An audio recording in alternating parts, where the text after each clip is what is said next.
করুন, তাদের তালিকা প্রকাশ করুন, উপযুক্ত ক্ষতিপূরণ দিন। যে প্রসূতি মা মারা গেল, যে নবজাতক মারা গেল, আর যারা পিজিতে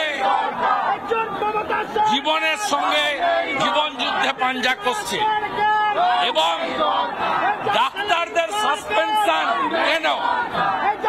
কেন সেলাইন কোম্পানির লোকেরা গ্রেপ্তার হয়নি, কেন ডাইরেক্টররা আরএলসেল কোম্পানির গ্রেপ্তার হয়নি, এবং কেন জুডিশিয়াল ইনভেস্টিগেশন হবে না।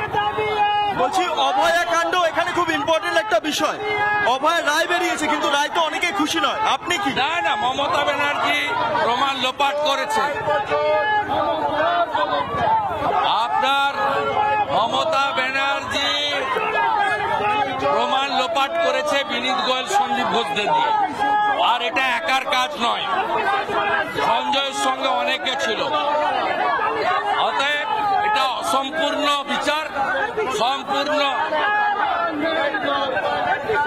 পিসির মমতা ব্যানার্জি সম্পূর্ণ র্যাকেটকে ধরতে হবে।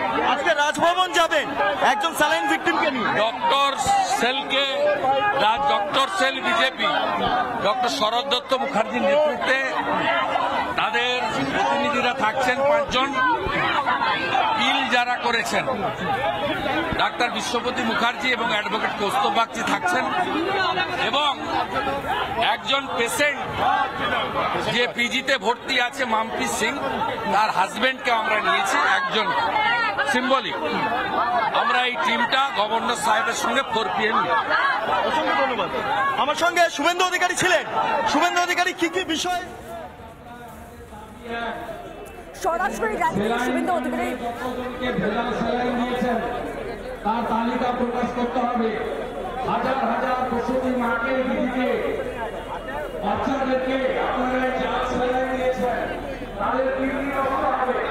মমতার সৌজন্যে বাংলায় হাজার হাজার হাজার হাজার পেশেন্টকে ডিসেম্বর রাজ্য সরকার জেনেছে।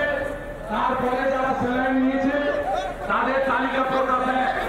2 হচ্ছে এখনো ডাক্তারদের বিরুদ্ধে সাসপেনশন, অথচ আরএল সেলাইন কোম্পানির বিরুদ্ধে এফআইআর হয়নি, অ্যারেস্ট হয়নি।